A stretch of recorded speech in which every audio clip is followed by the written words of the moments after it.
Είμαι η Δάφνη από τη Σπάρτη 13 χρονών.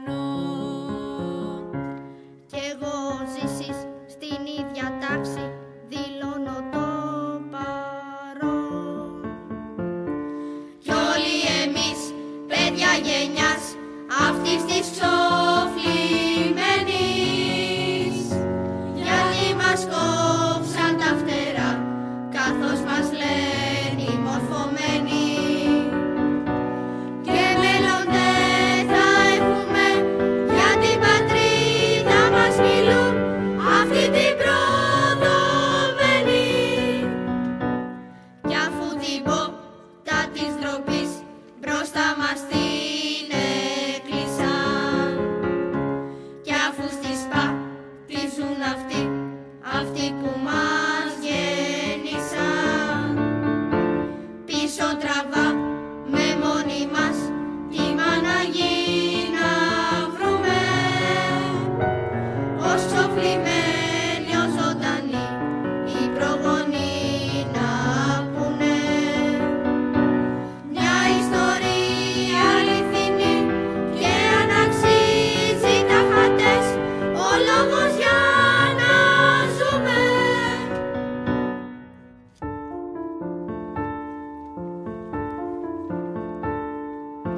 Δεν ήξερε ο Βασίλης Κλωμένης, δεν τολμούσε, δεν ήξερε ένα τέτοιο λόγο πώς να πει προς τη μητέρα του, ότι απαιτούσε ο Πτολεμαίος για εγγύηση της συμφωνίας των να αποσταλεί κι αυτή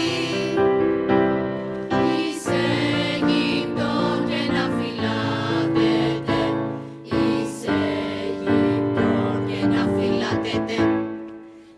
Ιαν ταπεινωτικό ανίκιον πράγμα. Κι όλο ήρχονταν για να μιλήσει κι όλο δίσταζε, κι όλο άρχιζε να λέγει κι όλο σταματούσε. Μα η υπέροχη γυναίκα τον κατάλαβε. Είχε να ακούσει κιόλα κάτι διαδόσεις σχετικές και τον ενθάρρυνε να εξηγηθεί. Και γέλασε και γέλασε και γέλασε κι είπε βεβαίως πηγαίνει, και μάλιστα χαίρονταν που μπορούσε να είναι στο γυραστής ωφέλιμη στη Σπάρτη ακόμη, όσο για την ταπείνωση μα διαφορούσε. Το φρόνημα της Σπάρτης ασφαλώς δεν ήταν ικανός να νιώσει ένας λαγίδης θεσινός.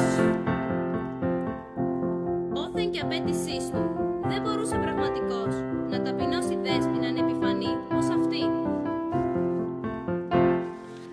Επιφανέως αυτή, Σπάρτια του βασιλέως μητέρα.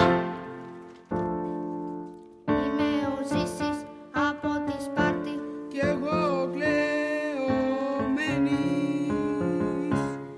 Εγώ η Δάφνη, η κρατησίκλια, μαζί σας ενωμένη. κι όλοι εμείς παιδιά γενιάς αυτής της τιμημένης, γιατί μας δώσει